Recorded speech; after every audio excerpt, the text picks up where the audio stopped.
Dicen que para empezar el día hay que hacer un desayuno sustancioso, cargadito de buena información, alguna pizca de datos reveladores y muy copioso en análisis. Eso sí, usted es quien decide al final cómo tomarlo. Aquí en Radio Universidad solo le ofrecemos la bandeja mañanera con las voces expertas. Esto es Desayunos, más de una década de análisis y opinión desde la ciudad universitaria Rodrigo Facio Brenes de la Universidad de Costa Rica. Hoy es jueves de desayunos con la educadora Maite Capra y los sociólogos José Carlos Chinchilla y Roberto Pineda. Muy buenos días tengan todas y todos ustedes en este año 2017. Buenos días, Roberto. Muy buenos días a todos y todas. Esperando que esta mañana fría caliente un poco. Bueno, hoy Maite Capra no se encuentra con nosotros, pero realmente les envía un saludo a todas las personas que nos escuchan. Sobre todo, comenzando un año que va a ser un año de política fuerte. Se están definiendo quiénes van a ser los candidatos. El gobierno no ha terminado de gobernar, pero hay muchos que quieren estar ahí. Un proyecto de ley que afecta al sector público, que la Contralora de la República nos dice que parece que va a ser muy poco significativo, 0.05 en relación al déficit fiscal, y a pesar de ser algo tan mínimo en su impacto económico, puede tener un gran impacto en el campo específico de las relaciones políticas, de la movilidad social, del movimiento social y político costarricense. Y en este sentido creo que va a ser un año donde vamos a tener que tomarnos bastantes cafés para poder comprenderlo, entenderlo y ver cuál será el destino de esta sociedad costarricense.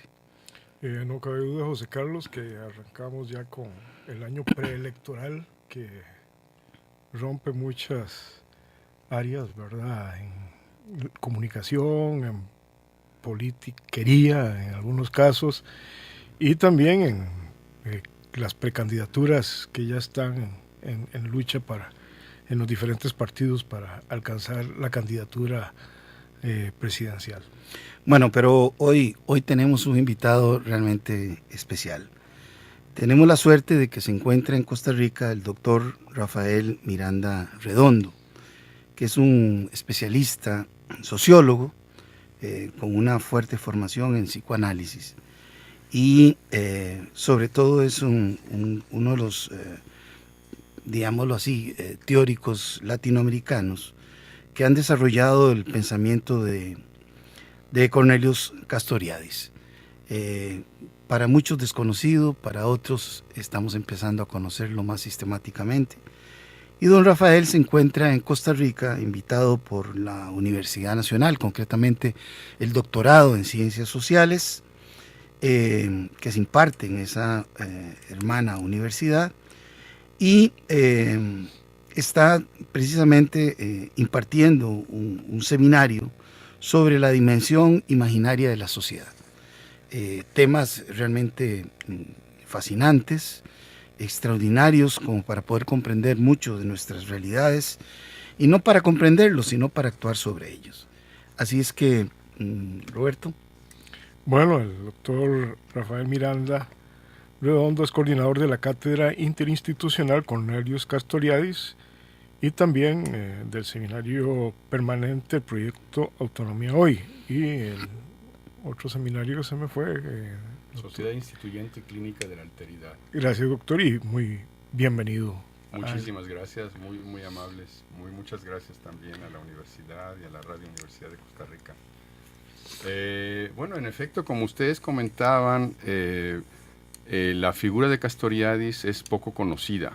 Es interesante, en este caso, tratar de entender cuáles son las razones, ¿verdad?, de este desconocimiento. Bueno, en primer lugar, Cornelius Castoriadis, así en términos muy rápidos de su biografía, no obstante vivió gran parte de su vida en Francia, era de origen griego, ¿verdad?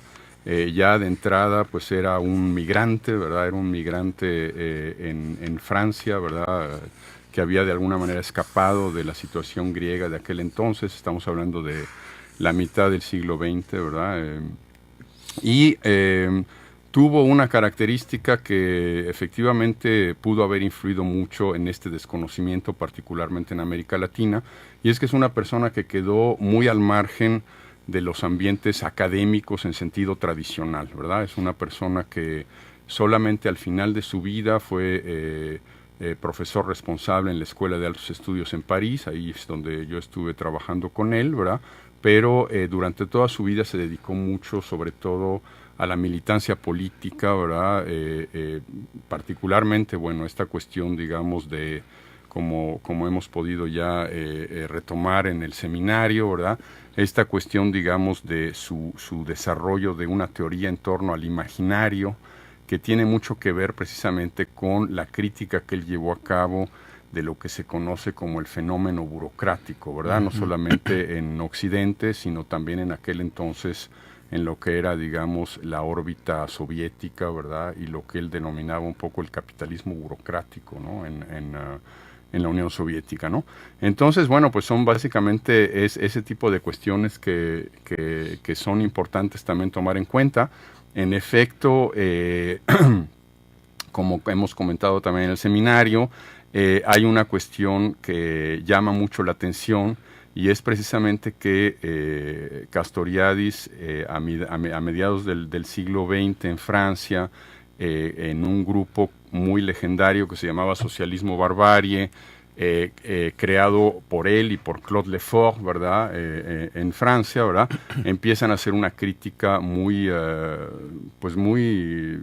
a conciencia, digamos, de lo que estaba ocurriendo en la Unión Soviética, siendo ellos incluso gente que provenía del marxismo y que en un momento dado incluso pasó por el propio trotskismo, ¿verdad? Entonces, Socialismo Barbarie es, en efecto, una escisión, digamos, del trotskismo, ¿verdad? De ahí se genera, digamos, una crítica del marxismo en particular, ¿verdad? Pero sobre todo de la manera histórica en que conocimos el marxismo en aquella época, ¿no? Hay una anécdota que es muy interesante. En aquel entonces, Jean-Paul Sartre, ¿verdad? Después de haber un poco constatado una serie de hipótesis de Castoriadis, ¿verdad? Respecto a la Unión Soviética, había dicho Castoriadis tenía razón en el momento equivocado, ¿no? A lo cual Castoriadis iba a responder, Sartre estaba equivocado en el momento justo, ¿no? Entonces, bueno, fascinante realmente. Efectivamente es un autor que se está de alguna manera, no digo comenzando a conocer en América Latina, pero porque hay esfuerzos importantes y precisamente la cátedra juega su papel importantísimo. Pero está llamando más la atención precisamente porque vivimos una serie de significaciones en la actualidad que brotan de una sociedad difícil de comprender a partir de los códigos más estructurales de ella. Ciertamente innegable que la economía sea un elemento constitutivo de la sociedad, pero también es innegable que la vida social no se reduce a esta dimensión tan estructural.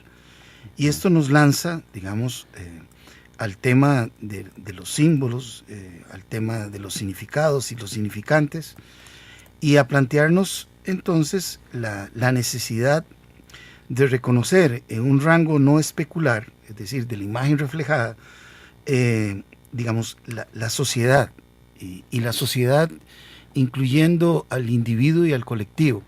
Y tal vez en este sentido,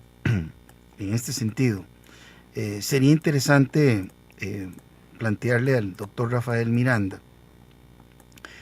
¿cómo es en este mundo globalizado, tan mediático, donde posiblemente muchas de las significaciones brotan de estas grandes maquinarias globales, mediáticas, ¿qué posibilidades tiene la gente, partiendo de su propia vida social, de construir alguna alteridad al imaginario institucionalizado? Bueno, es una pregunta ahora sí que de los 60,000 pesos, ¿verdad? Como decimos en México, ¿verdad? Pero sí, interesante porque en efecto es algo que el propio Castoriadis se va un poco a proponer, ¿verdad? Dar cuenta precisamente de ese tipo de procesos. Él, digamos que sobre todo en la historia contemporánea del Occidente moderno, era sumamente pesimista en el sentido de que veía un poco que lo que él había denominado la barbarie, digamos, en los años 50, ¿verdad?, del siglo pasado, en la contemporaneidad se había convertido un poco en una especie de crisis de sentido, es decir, hay una especie de insignificancia, ¿verdad?, que de alguna manera se confunde con la cultura del consumo, ¿verdad? De alguna manera también la cuestión de la globalización, etcétera. No obstante lo cual, también él pues era bastante sensible respecto a algunas manifestaciones, ¿verdad? Ahora, hay una cuestión allí muy interesante y que tiene que ver un poco con la manera como él concebía desde una perspectiva que reivindica la nobleza de la política, ¿verdad?, la transformación social, ¿verdad? Él decía, bueno, en realidad la transformación social es algo que tiene lugar en la esfera de lo privado público y no de lo propiamente político. Es decir, lo que ocurre en términos del sentido en lo privado público en un momento dado se va a manifestar en la esfera de lo político, ¿verdad? Pero realmente cuando él en un momento dado dice lo que nosotros debemos hacer es no tanto ocuparnos de lo que es, sino más bien de lo que va a ser, ¿verdad? Es decir, de lo que va a venir después, ¿verdad? Se está refiriendo precisamente a este trabajo en esta esfera, la esfera de lo privado público, en la cual se da precisamente la resignificación de lo dado, es decir, cuando él precisamente va a abordar la cuestión del fenómeno burocrático y va precisamente, ahora comentabas tú la cuestión de la economía, la cuestión de la estructura, etcétera, y va, digamos, a ver un poco los límites de ciertas categorías que estaban referidas a procesos, digamos, materiales, a procesos del objetivo, ¿verdad?, pero que habían dejado muy de lado todo lo que es, por ejemplo, la cuestión de la interiorización de la norma, todo lo que son, digamos, los procesos inconscientes que de alguna manera conllevan, ¿verdad?, la vida cotidiana, digamos, de las sociedades contemporáneas. Lo que estaba también un poco tratando de hacer es de renovar una serie de conceptos, ¿verdad?, que nos permitan entender qué es lo que está ocurriendo, ¿no? En ese sentido, sí, efectivamente, él reivindicó, por ejemplo, habló mucho de lo que son los movimientos de los jóvenes, lo que es los movimientos de las mujeres, por ejemplo, ¿no? En un momento dado habló de esta cuestión de las revoluciones silenciosas, ¿no? Que en este sentido es muy interesante porque precisamente son silenciosas porque tienen lugar en la vida cotidiana, tienen lugar en la resignificación, ¿verdad?, que conlleva obviamente los afectos y la propia biografía, etcétera, etcétera, ¿no? Entonces, iría un poco por ahí, es más complejo, pero sí, digamos que hay algunas pistas por ahí, ¿no? Esto que usted está refiriéndonos en este momento tiene que ver precisamente con ese ocuparse de lo que puede ser. O sea, ese cambio que han generado estos movimientos que usted ha mencionado en la significación, ¿verdad? Por ejemplo, los movimientos feministas, todo lo que es descubrir la forma en que el patriarcado concibe la sociedad. Va por ese camino el asunto. Absolutamente, sí. Es decir, de hecho, bueno, es lo que hemos comentado, ¿no? Es decir, en la base hay una relación que no supone, digamos, la contradicción entre el individuo y la sociedad, porque el individuo ya es sociedad, ¿no? El individuo es un fragmento de la sociedad, ¿no? El conflicto realmente que subyace es un conflicto más referido, digamos, a la tendencia, digamos, de la psique humana al encerramiento, ¿verdad?, y a la imposición por parte de la institución de la forma social que corresponde a cada sociedad, ¿verdad? En este caso, efectivamente, el ser mujer o el ser hombre, ¿verdad?, es algo que de alguna manera es designado por cada sociedad a través de sus instituciones, pero al mismo tiempo viene interpretado y resignificado por cada uno de los individuos que digamos, están en esa condición, ¿verdad? Entonces, es esa la transformación que Castoriadis va de alguna manera a reivindicar, pues, el momento en el cual la institución social es resignificada y de alguna manera es también transformada, ¿verdad? Es decir, de alguna manera eso después va a tener una conclusión en la esfera, digamos, de lo propiamente político, ¿verdad? Vamos a ver en los derechos de la mujer, ¿verdad? Los movimientos feministas, ¿verdad? Los movimientos de las minorías étnicas y así sucesivamente, ¿verdad? Pero lo que hay en la base es un proceso precisamente que casi se da en lo privado, ¿verdad? En la oscuridad, digamos, de los afectos, en donde uno dice, bueno, a mí me dijeron que yo tenía que ser hombre y para ser hombre había que jugar con las pistolas, pero a mí no me gustan las pistolas, ¿no? Estoy un poco caricaturizando, claro, ¿no? Pero sería un poco en ese tipo de procesos donde Castoriadis va a poner realmente el énfasis, ¿no?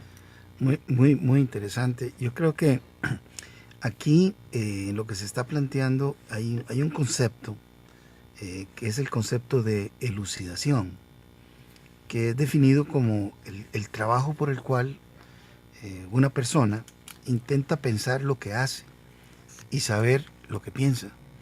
De alguna manera, lo que estaban diciendo ustedes, por ejemplo, de la situación de la mujer y su capacidad para repensarse fuera de lo que era la institucionalidad, es un proceso de elucidación. Uh-huh. Y yo me preguntaba, y tal vez va a ser un tema que podemos desarrollar en el próximo segmento, en el caso de las personas migrantes, que es un tema que hay que decirlo, don Rafael Miranda Redondo lo ha trabajado, inclusive en Costa Rica, estuvo viviendo cerca de un año trabajando en Costa Rica en estos temas. Pero sería interesante en un mundo como el presente, donde hay tantas formas de migración, cómo es que las personas, estando dentro de una determinada institucionalidad y en una forma de vida, de pronto deciden repensarse su hacer y repensar lo que están viviendo, y sobre la base de un saber se lanzan a la aventura de la migración. Cómo este proceso genera a su vez una serie de imaginarios de estos grupos, pero también de las sociedades receptoras. Y tal vez vamos a conversar un rato en el próximo segmento sobre este tema. Regresamos. Regresamos en nuestro desayuno de hoy jueves 19 con el doctor Rafael Miranda Redondo. Y bueno, ya José Carlos había dejado planteado un tema sobre migraciones, ¿verdad? Y a eso se va a referir el doctor Miranda en este momento. Muy bien, pues muchas gracias. Bueno, en efecto, sí, hace 20 años, ¿verdad? Ya pasaron realmente algunos lustros, ¿verdad? Estuve trabajando aquí en Costa Rica y en la región también el tema migratorio. Y hay que decir que en aquel entonces, quizás ahora ya sea mucho más fácil, digamos, de abordar en esta perspectiva. Yo tenía un punto de vista que era un tanto complejo respecto al fenómeno migratorio. Había en aquel entonces una especie de tránsito entre lo que fue durante la década de los 80 el trabajo con refugiados, ¿verdad? Aquí en Costa Rica, y la manera como el fenómeno evolucionó hacia lo que después se conoció, un poco entre comillas, ¿verdad? La migración económica, ¿verdad? Entonces, una de las cuestiones que después también pude desarrollar en mi trabajo cerca de la frontera guatemalteca en el estado de Chiapas, en México, es precisamente cómo la cuestión de los móviles de la migración son de primer orden, pues, ¿no? Es decir, en aquel entonces, también un poco por estos vicios y estas especies de perversiones, un poco del mundo humanitario, ¿verdad? Había un concepto que era muy central, que era la cuestión de la migración forzada, ¿verdad? La migración forzada, que era un poco, y creo que sigue siendo una especie de consigna un poco retórica, tiene la dificultad precisamente de que casi ignora la posibilidad de que en el proceso migratorio haya una participación activa del sujeto, pues, del sujeto que está migrando, ¿no? Entonces, esto es algo que obviamente en la jerga, digamos, repito, del mundo humanitario, es un poco mal visto, porque entonces se dice, no, bueno, pues es que los migrantes están forzados para migrar y entonces es gente que tiene que hacerlo necesariamente, ¿verdad? Pero bueno, cuando uno se pone a analizar el fenómeno, se da uno cuenta de que en un grupo grande que están sujetos al mismo tipo de condiciones de tipo material, solamente son algunos los que migran, ¿verdad? Entonces, ¿por qué ocurren estas cosas? ¿Por qué los que migran también no son necesariamente los más pobres? Son a lo mejor quienes gozan de, digamos, de redes sociales, los que tienen contactos en el extranjero, etcétera, etcétera, ¿verdad? Entonces, yo lo que hice después de esta experiencia centroamericana es instalarme en México. Estuve trabajando en un centro de investigaciones allá que se llama el Colegio de la Frontera Sur.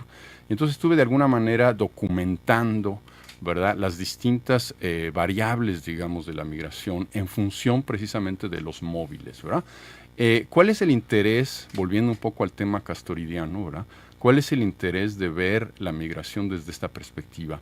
El interés no es precisamente el ser del fenómeno migratorio, sino lo que puede ser en el futuro. Es decir, lo que interesa desde una perspectiva castoridiana es construir realmente un mundo en el cual la migración forzada o la condición, digamos, paupérrima de los migrantes en su origen, ¿verdad?, deje de existir. ¿Y esto de qué va a depender?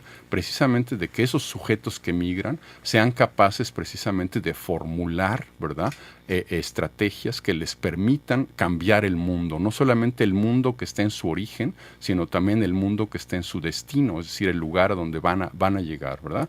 En este sentido, repito, en aquel entonces había algunas resistencias todavía para digamos, aceptar este tipo de propuesta, en particular porque no solamente yo me resistía a, digamos, entrar un poco en este estereotipo de la migración forzada, sino también yo formulaba en aquel entonces, y de alguna manera lo sigo sosteniendo, que el hecho de migrar es también de alguna forma un primer alejamiento de la institución que está en el propio origen, pues, ¿no? Es decir, los migrantes también en un momento dado, cuando deciden migrar, no solamente, como en muchos casos, ¿verdad?, particularmente en el caso de los jóvenes, es una especie de ritual iniciático, ¿verdad?, sino que también de alguna manera es, en cierta forma, un distanciamiento de la cultura y de la institución que está en el propio origen, lo cual, en principio, es interesante, ¿verdad? ¿Por qué? Porque supone también la puesta en duda de la propia institución y una relación distinta con la propia institución, que supone también la posibilidad de que la autonomía sea un valor positivo, ¿verdad? Entonces, es un poco, digamos, en términos muy sintéticos, ¿verdad? Muy interesante. Entonces, aquí estamos escuchando un poco lo que es la posición política de Castoriadis. O sea, la parte política, porque de pronto es correcto. La política no se reduce, como decía, al escenario político electoral, sino a prácticas de vida. Eso es lo claro, sí, por supuesto. Bueno, en ese sentido, Castoriadis es así como muy enfático. Como hemos dicho ya en el seminario, no era un pensador posmoderno, ¿verdad? De alguna manera reivindicaba la política como el lugar en donde la sociedad se transforma, ¿verdad? Se autoaltera, ¿verdad? Resignifica sus instituciones, etcétera, etcétera, ¿verdad? Y sí, efectivamente, cuando un poco lo volvemos un poco a remitir al tema de la migración, ¿verdad?, pues es obvio que está de por medio también un proyecto social.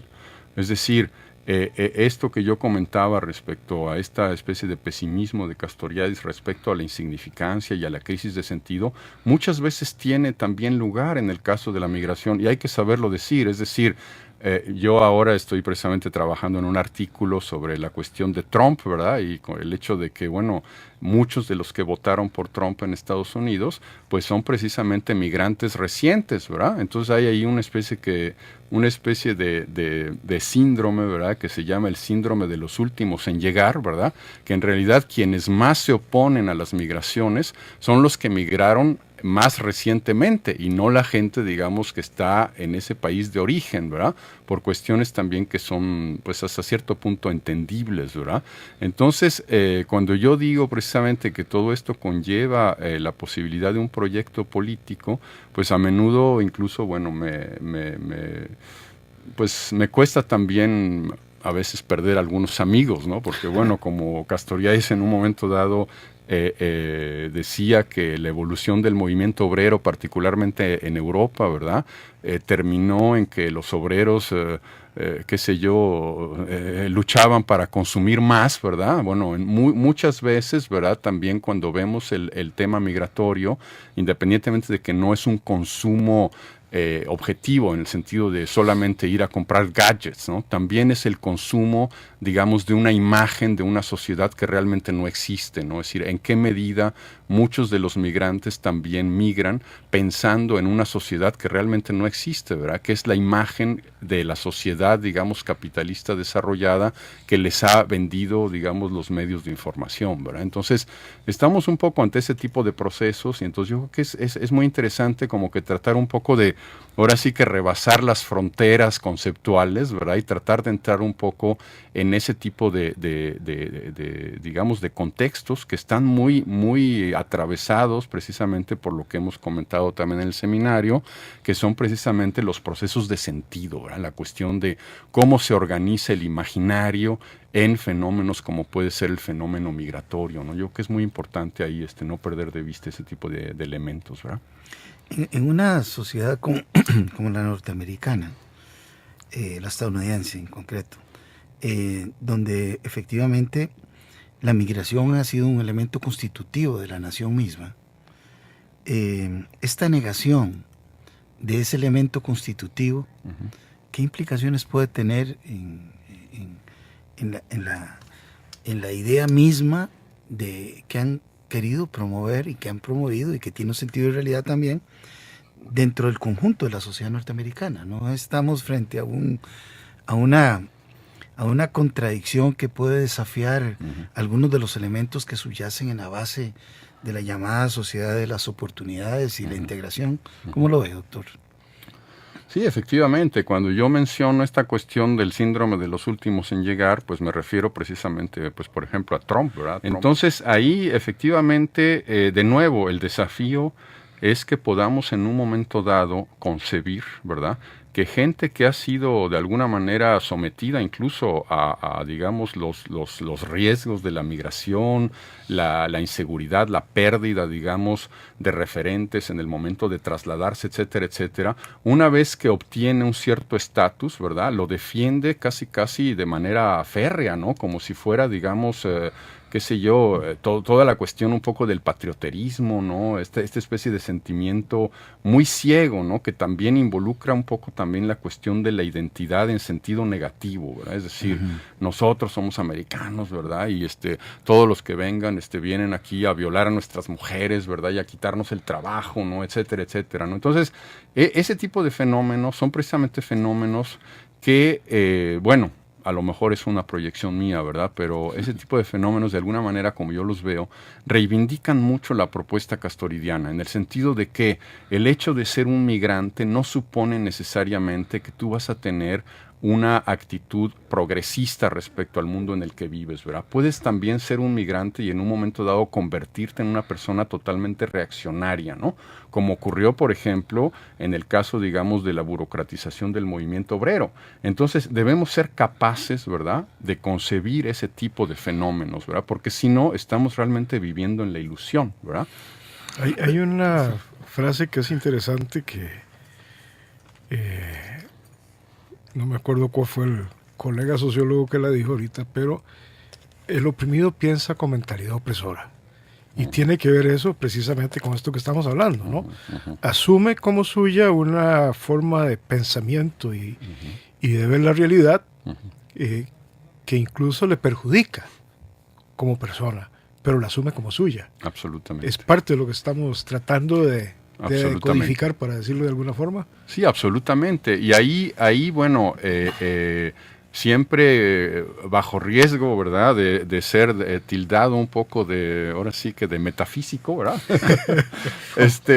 Yo siento que el aporte precisamente del psicoanálisis, como lo entiende Castoriadis, ¿verdad?, precisamente como el instrumento que hace posible elucidar respecto a la dimensión imaginaria de los procesos, es una gran herramienta. Es decir, yo creo que muchos de esos procesos tienen que ver precisamente con esta tendencia, va a sonar un poco a lo mejor así excesivo, ¿verdad? Esta tendencia un poco del ser humano de remitirse a lo familiar, ¿verdad? De encontrar en lo familiar y en lo conocido una especie de lugar de seguridad, ¿no? Y cómo eso de alguna manera conlleva a cuestiones que pueden ser tan trágicas, ¿verdad? Como, por ejemplo, qué sé yo, la limpieza étnica, ¿verdad? En la ex Yugoslavia, ¿verdad?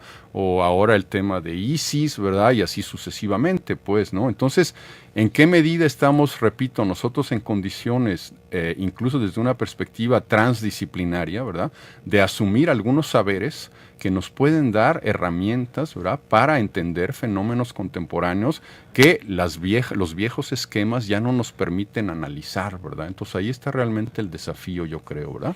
Una pregunta que es tentación y no la puedo evitar, y es, siendo México un país emisor de migrantes muy importante, ¿qué impacto tienen esos emigrantes en la construcción del pensamiento o de la imagen de México? Es decir, bien lo decías vos, la persona que emigra de alguna manera está rompiendo o tiene un nivel de ruptura con su sociedad originaria.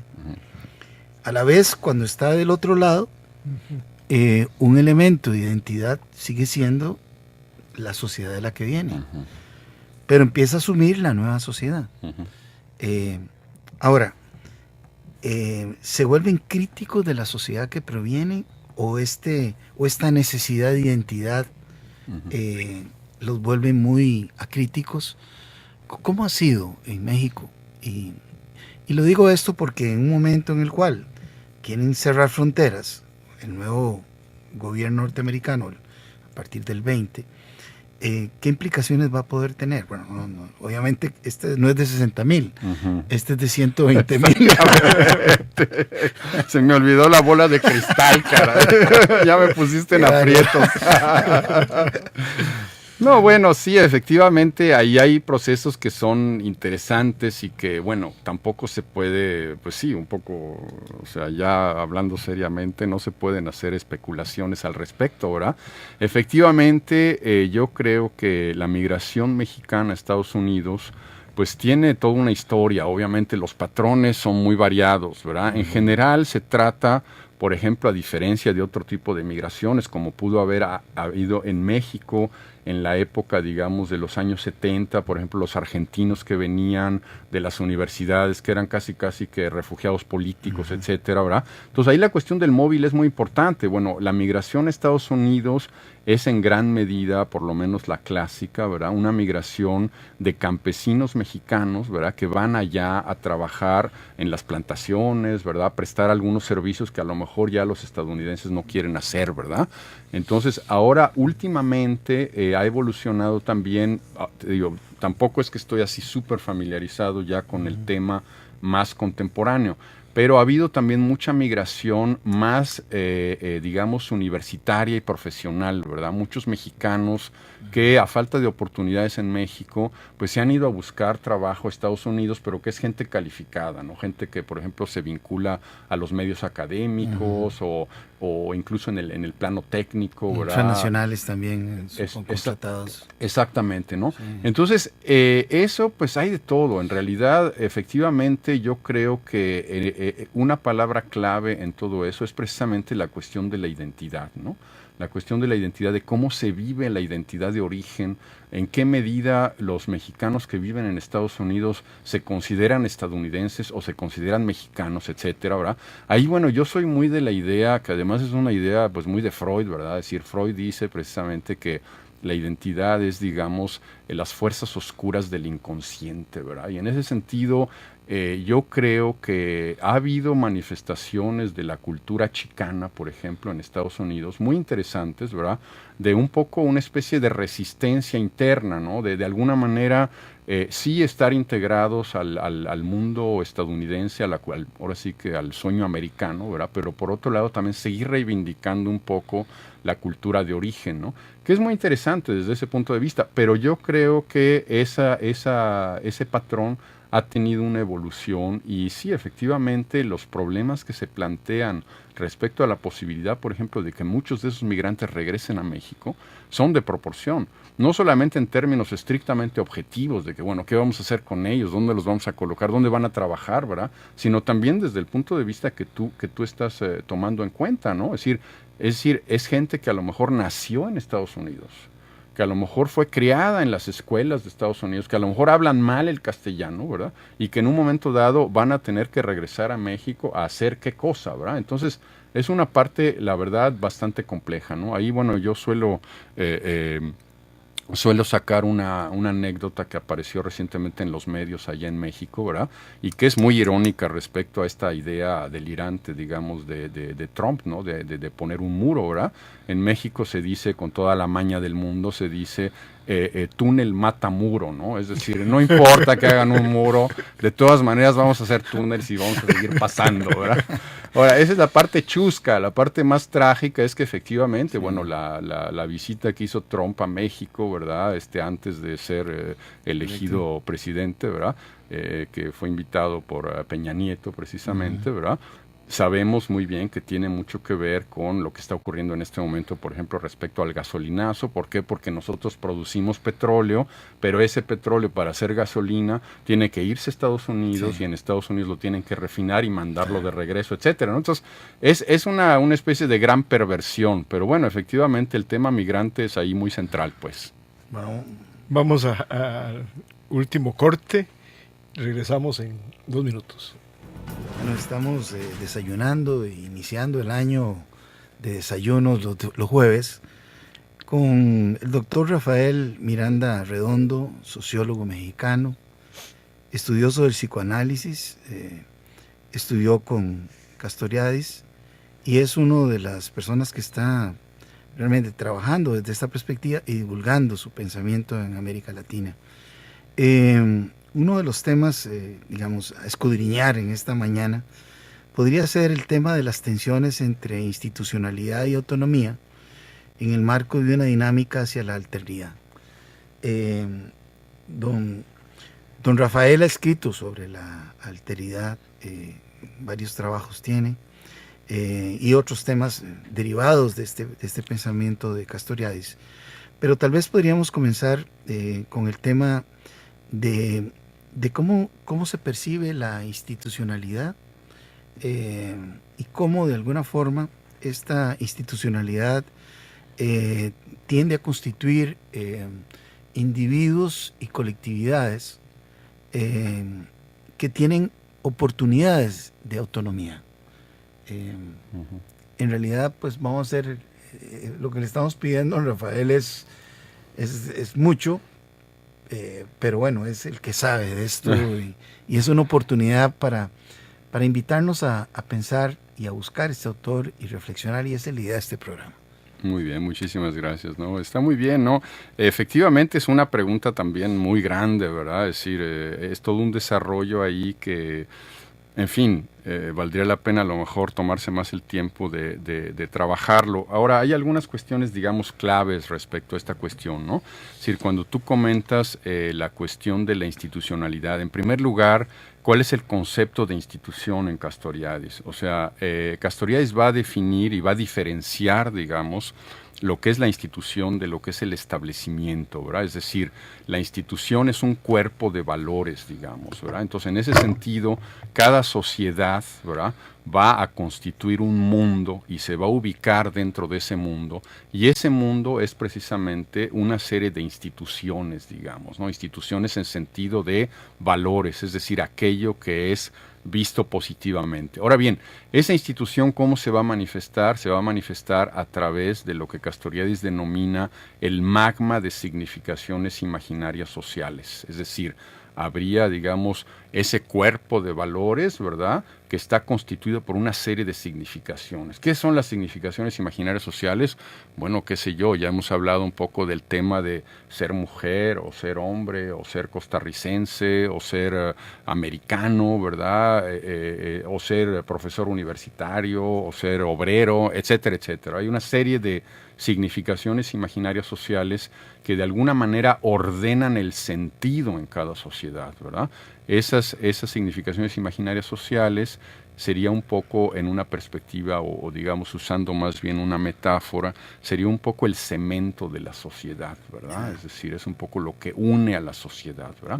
Ahora, esas significaciones imaginarias sociales, como comentábamos, son significaciones imaginarias sociales que son pasadas, digamos, por el tamiz, ¿verdad?, de la significación. Es decir, lo que de alguna manera Castoriadis nos va a decir es que lo que prevalece en el caso de el viviente humano, ¿verdad?, no es la función, sino el sentido. Es decir, lo que al hombre mueve no es la función de que, bueno, yo como para sobrevivir, ¿verdad?, porque es de alguna manera mi manera de perdurar en esta vida, ¿verdad? Es decir, el hombre es capaz, digamos, de matar por una idea o de dejarse morir por una idea, ¿verdad? Entonces, esto nos lleva precisamente a esta cuestión de cómo es en realidad el sentido lo que prevalece en el caso del viviente humano, ¿verdad? Ahí Castoriadis va a hablar precisamente de lo social histórico como la emergencia de algo radicalmente nuevo respecto al mundo natural, pues, ¿no? O sea, la cuestión de la creación de instituciones a partir del caos, etcétera, etcétera. Ahora, aquí hay una cuestión que es sumamente importante y que nos remite un poco a tu pregunta, es decir, cada sociedad, al crear un mundo, crea una serie de instituciones y de significaciones imaginarias sociales, y crea también a un tipo antropológico. Es un tipo antropológico, ¿verdad?, que en algunos casos es un individuo, ¿verdad?, en otros casos es casi que la calca de la propia institución, pero de alguna manera socializa un tipo antropológico. Ese tipo antropológico, ¿cuál es el papel que tiene? Tiene el papel de perpetuar precisamente la institución, ¿verdad?, y de seguir haciendo de que las significaciones imaginarias sociales que son constitutivas de esa institución sigan teniendo vigencia en el mundo contemporáneo. Ese es un poco el proyecto de la institución social, ¿verdad? Ahora, como hemos dicho, esa institución social y esas significaciones imaginarias sociales van a pasar por el tamiz precisamente de la facultad del imaginario radical de resignificar lo dado, ¿verdad? Entonces, ¿qué es lo que ocurre ahí? Que en la gran mayoría de las sociedades, ese proceso es un proceso implícito, es decir, hablábamos hace un momento en la pausa, ¿verdad?, de cómo se interpreta la tradición, ¿verdad? Es decir, nosotros sabemos que los líderes de comunidad religiosa o indígena, etcétera, interpretan la tradición. Lo que pasa es que lo hacen de manera implícita. De alguna manera ellos dicen que están siguiendo la tradición de los ancestros, pero sabemos perfectamente que la biografía de esos líderes, la propia trayectoria que han tenido, sus afectos, el hecho de que sean mujeres o sean hombres, etcétera, ¿verdad?, va a influir en la manera como ellos van de alguna manera, a retomar y a resignificar esa tradición. Ahora bien, ¿qué es lo que ocurre en el caso, digamos, de por lo menos una experiencia histórica, ¿verdad?, de las sociedades históricas, que hay en un lugar, ¿verdad?, una especie de ruptura, de clausura, ¿verdad?, que tiene que ver precisamente con el hecho de reconocer en la propia institución algo que ha sido creado por nosotros, ¿verdad? Es decir, no algo del orden de la physis en términos aristotélicos, ¿verdad? Que siempre ha estado ahí y que siempre va a estar ahí, que ha sido dictado por una instancia extrasocial, sino algo que nosotros hemos creado, ¿verdad? ¿Qué es lo que va a establecer eso? Va a establecer precisamente una relación distinta con la institución propia. Es decir, no hay una relación mítica donde se ve en la institución propia una fuerza que está totalmente fuera del alcance de nosotros, ¿verdad? Sino hay en la imagen de la institución algo que ha sido creado por nosotros y que en esa medida nosotros podemos cambiar, ¿verdad? Esa parte es muy importante porque... Eso tiene que ver con autonomía. Exactamente. Es decir, autónomos, ¿verdad? En griego, ¿verdad? Soy yo el origen de la propia norma, ¿verdad? Que está contrapuesto a heteronomos, ¿verdad? Que es el origen me es impuesta por el otro, ¿verdad? Entonces, ¿qué es lo que ocurre en el caso de la autonomía? La autonomía, en la perspectiva de Castoriadis, no es un punto final al cual tenemos que llegar. Es una relación perpetua con la institución propia que nos habita de alguna manera, ¿verdad? Entonces, ahí es muy interesante porque efectivamente cuando Castoriadis habla de la insignificancia, nos dice, ¿verdad?, que la cultura de izquierda tradicional no fue capaz de llevar hasta sus últimas consecuencias la crítica del Estado y de la burocracia. Y que lo que está ocurriendo es que esa consigna ha sido retomada por la derecha. Es decir, lo que tenemos hoy en Estados Unidos, ¿verdad? Trump, ¿verdad? Es de alguna manera una manifestación antisistémica. Es decir, Trump quiere de alguna manera deshacerse de los políticos profesionales, ¿verdad? Y hacer precisamente de la sociedad una empresa, ¿verdad? Y entonces ahí es muy interesante porque precisamente conlleva esa cuestión, es decir, en qué medida hemos nosotros también sido incapaces de llevar hasta sus últimas consecuencias esa separación, digamos, de la institución del poder político, de la vida cotidiana de la comunidad política, ¿verdad? Es decir, ahí hay algunas cuestiones que creo yo que son importantes, pero que son efectivamente de proporción, ¿verdad? Es decir, son cosas que eventualmente, digo, yo lo estoy hablando de modo muy esquemático, ¿verdad? Sí. Pero bueno, son cuestiones que creo que sí son muy importantes respecto a tu pregunta. ¿Cómo llegar precisamente, perdón, a que esto se dé en la práctica, en que realmente las personas que componen la sociedad sí. puedan llegar a eso? Porque tenemos una serie de intermediaciones para construir los significados, ¿verdad? Como es la parte religiosa, por ejemplo, que es muy importante en América Latina, donde, por ejemplo, se le dice a la gente que hay instituciones que son inamovibles. Sí, porque hay un Dios que las definió, claro. o porque en el libro sagrado lo dice de esta forma y no se pueden cambiar. O sea, ¿cómo lograr precisamente llegar a esa conciencia de la posibilidad de transformación real? Claro que sí, muy interesante tu pregunta. En efecto, ahí Castoriadis desarrolla toda una propuesta que él denomina las profesiones imposibles. Él dice que en el proyecto precisamente que nace con la ruptura de la clausura, es decir, ahí donde la sociedad por primera vez se plantea la posibilidad de que la institución propia sea algo creado por ella, nace precisamente la posibilidad de que esa propuesta crítica se vaya a materializar a través de 3 profesiones imposibles. Él habla de que esas 3 profesiones imposibles son una, el psicoanálisis, otra, la educación y otra, finalmente, la política en sentido noble, digamos, ¿verdad? Entonces, cuando él habla de las profesiones imposibles, precisamente lo que está teniendo a la vista es la posibilidad de trabajar en el sentido de la autonomía, ¿verdad?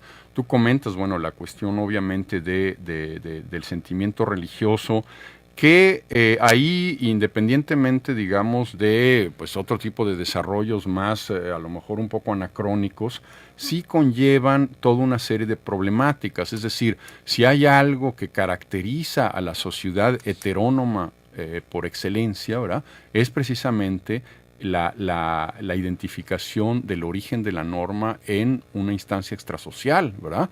Y claro, digamos que el modelo más,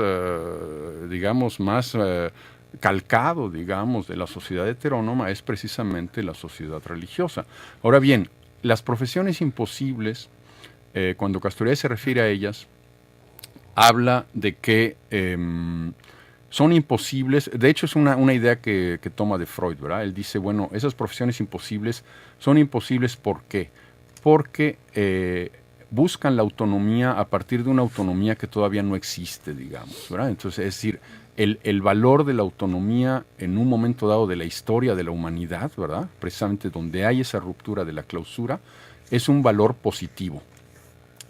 Esto, ¿qué quiere decir? Quiere decir, en primer lugar, que la búsqueda, digamos, de la autonomía a través de esas profesiones imposibles conlleva el hecho de que la autonomía no puede ser enseñada. Es decir, tú no puedes enseñar la autonomía porque automáticamente entras en una relación que no supone la autonomía, que niega la autonomía, ¿verdad? Claro. Entonces, cuando Castoriadis habla de la posibilidad de trabajar por la autonomía, dice, la única manera de trabajar por la autonomía es ser autónomo. Es decir, es ver en la autonomía un valor positivo y ponerlo en práctica, ¿verdad? Ahora, aquí, de nuevo, ¿verdad? Es decir, está la cuestión de la política como el lugar donde la sociedad se autoaltera, se autotransforma, ¿verdad? Está la cuestión de la educación, formación, que obviamente Castoriadis va a identificar mucho más con el concepto de paideia en Grecia, ¿verdad? Es decir, la educación o la formación del filósofo ciudadano es una labor de la comunidad política, no es solamente una labor de la universidad o de la escuela, ¿verdad? Es sobre todo una labor de la comunidad política. Y la cuestión del psicoanálisis, que precisamente va a permitir que establezcamos una relación distinta con, ahora sí, que el otro que nos habita, es decir, la alteridad que está dentro de nosotros, en este caso el inconsciente, y que de alguna manera habla por nosotros, ¿verdad?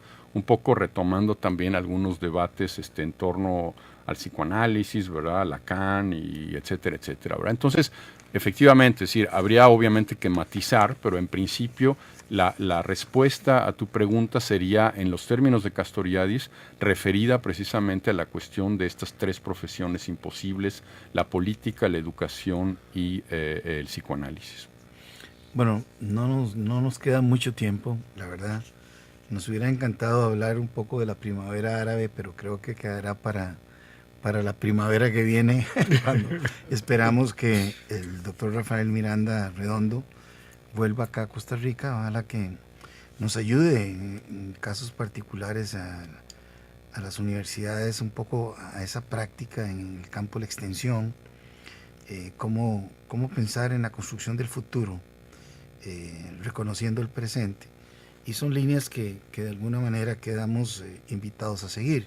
Tal vez, don Rafael, sería bueno que indicaras a nuestro auditorio el sitio web de la organización, porque realmente tienen un sitio extraordinario donde uno puede acudir, buscar material. En fin, tal vez tenemos un minuto para eso. Claro que sí. Muchas gracias. Sí, en efecto, nosotros trabajamos básicamente con dos portales electrónicos. Un portal electrónico se llama Cornelius Castoriadis Agora International, en inglés, ¿verdad? www.agorainternational.org. Ese es uno. Y el otro es el portal de la Cátedra Interinstitucional Cornelius Castoriadis, que es un portal que está en el sistema de Vimeo, ¿verdad? Vimeo. Ese portal se puede buscar en Vimeo bajo la palabra clave de formación en alteridad, ¿verdad? Todo junto. Muchas gracias. Bueno, realmente muchísimas gracias, doctor Rafael Miranda Redondo. Gracias al doctorado en Ciencias Sociales de la Universidad Nacional por haberlo invitado acá, a usted por aceptarnos la invitación, por haber madrugado, porque es de las 4:30 de la mañana, venimos de camino para llegar acá. Y por supuesto a Daniel Solano, nuestro asistente, y a quien nos ayuda a conducir y a hacer llegarles a ustedes esta onda sonora, Fabiola Cordero González. Muchas gracias. Nos vemos. Dicen que para empezar el día hay que hacer un desayuno sustancioso, cargadito de buena información, alguna pizca de datos reveladores y muy copioso en análisis. Eso sí, usted es quien decide al final cómo tomarlo. Aquí en Radio Universidad solo le ofrecemos la bandeja mañanera con las voces expertas. Gracias por compartir con nosotros una hora de su día. Esto fue Desayunos de Radio Universidad desde la ciudad universitaria Rodrigo Facio Brenes de la Universidad de Costa Rica. Esta es una producción de las radioemisoras de la Universidad de Costa Rica. Quédese aquí en la 96.7 FM.